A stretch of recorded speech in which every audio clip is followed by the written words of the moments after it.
এহসানুল হক মিলন হতে পারেন শিক্ষামন্ত্রী, লুৎফুজ্জামান বাবর হতে পারেন স্বরাষ্ট্রমন্ত্রী। ফজলুর রহমানের যেমন মুক্তিযুদ্ধ বিষয়ক মন্ত্রী হওয়ার সম্ভাবনা আছে, স্বাস্থ্যমন্ত্রী হওয়ার সম্ভাবনা আছে ডাক্তার AZM জাহিদ হোসেনের। এছাড়াও গুরুত্বপূর্ণ আরও অনেক মন্ত্রণালয়ের দায়িত্বে আসতে পারে বেশ কিছু চমক। বিএনপি সরকার গঠনের পর কে কোন মন্ত্রী হতে পারেন তা দেখে নেওয়া যাক। এহসানুল হক মিলন আবারও শিক্ষামন্ত্রী হবেন, এটা অনেকেই প্রত্যাশা করেন, কারণ তার অতীতের ইতিবাচক কর্মকাণ্ড। 2001 থেকে 2006 পর্যন্ত তিনি বিএনপি সরকারের শিক্ষামন্ত্রী ছিলেন। সে সময় পাবলিক পরীক্ষায় নকল শূন্যের কোটায় নামিয়ে এনেছিলেন তিনি। এহসানুল হক মিলন মন্ত্রী হয়েও দু একজন সাংবাদিক নিয়ে ছুটে যেতেন দেশের প্রত্যন্ত অঞ্চলের পরীক্ষা কেন্দ্রগুলোতে। বেশি বেশি কেন্দ্র পরিদর্শনের সুবিধার জন্য কখনো ব্যবহার করতেন হেলিকপ্টার। এ নিয়ে পত্রিকায় লেখালেখি হলে মিলন জানিয়েছিলেন হেলিকপ্টারের ভাড়া নিজের পকেট থেকে দেন তিনি। তার সময়ে শিক্ষা খাতে অনিয়ম ও বিশৃঙ্খলা দূর হয়েছিল, মানুষ সেটা ভোলেনি। তাই বিএনপি চাইলে এহসানুল হক মিলনকে আবারও শিক্ষামন্ত্রী করতে পারে। স্বরাষ্ট্রমন্ত্রী করতে পারে লুৎফুজ্জামান বাবরকে। বাহিরের শক্তির কোটচাল ও অভ্যন্তরীণ শান্তি শৃঙ্খলা বজায় রাখতে সবচেয়ে গুরুত্বপূর্ণ মন্ত্রণালয় হল স্বরাষ্ট্র মন্ত্রণালয়। এই মন্ত্রণালয়ের অধীনে দেশের আইন শৃঙ্খলা বাহিনীগুলো কাজ করে। তাই স্বরাষ্ট্রমন্ত্রী হওয়া চাই কঠোর ও অভিজ্ঞ।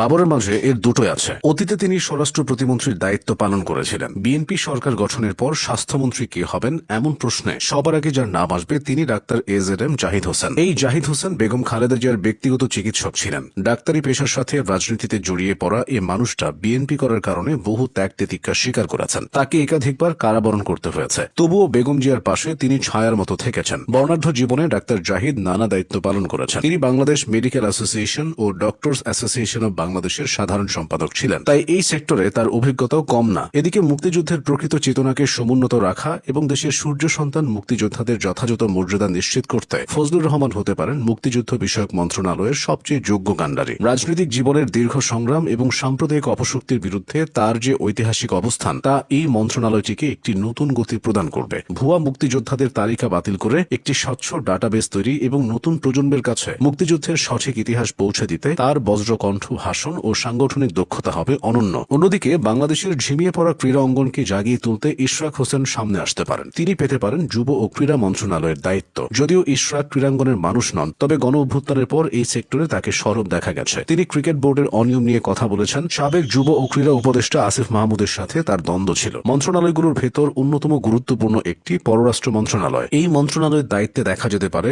আমির খসরু মাহমুদ চৌধুরীকে। আমির খসরু মাহমুদ বিএনপির বিপদের দিনগুলোতেও বিদেশি কূটনীতিকদের সাথে যোগাযোগ বজায় রেখেছিলেন। গণ অভ্যুত্থানের পর বিভিন্ন দেশের রাষ্ট্রদূতদের সাথে তাকে সাক্ষাৎ করতে দেখা গেছে। ইংরেজিতে দক্ষ হওয়ায় তার কাজটা আরো সহজ হয়। সুতরাং পররাষ্ট্র মন্ত্রী হিসেবে তিনি আদর্শ চয়েস হতে পারেন। এছাড়া দেশের হৃৎপিণ্ড রাজধানী ঢাকা ও সারা দেশের স্থানীয় সরকার ব্যবস্থাকে শক্তিশালী করতে মির্জা আব্বাসের স্থানীয় সরকার মন্ত্রী হিসেবে দায়িত্ব গ্রহণ হতে পারে এক সময় উপযোগী সিদ্ধান্ত। ঢাকার সাবেক সফল মেয়র এবং গৃহায়ণ মন্ত্রী হিসেবে তার যে বিশাল অভিজ্ঞতা রয়েছে তা কাজে লাগিয়ে সারা দেশের গ্রাম থেকে শহর পর্যন্ত অবকাঠামোগত উন্নয়ন নিশ্চিত করা সম্ভব। ইউনিয়ন পরিষদ থেকে সিটি কর্পোরেশন পর্যন্ত দুর্নীতিমুক্ত সেবা নিশ্চিত করতে তার কঠোর তদারকি এক নতুন প্রশাসনিক সংস্কৃতির জন্ম দেবে। এই অভিজ্ঞ ও নতুন নেতৃত্বের সমন্বয়ে গঠিত মন্ত্রিসভা কেবল দেশ পরিচালনা করবে না, প্রতিটি মন্ত্রণালয়ের কাজে ফিরিয়ে আনবে স্বচ্ছতা ও জবাবদিহিতা।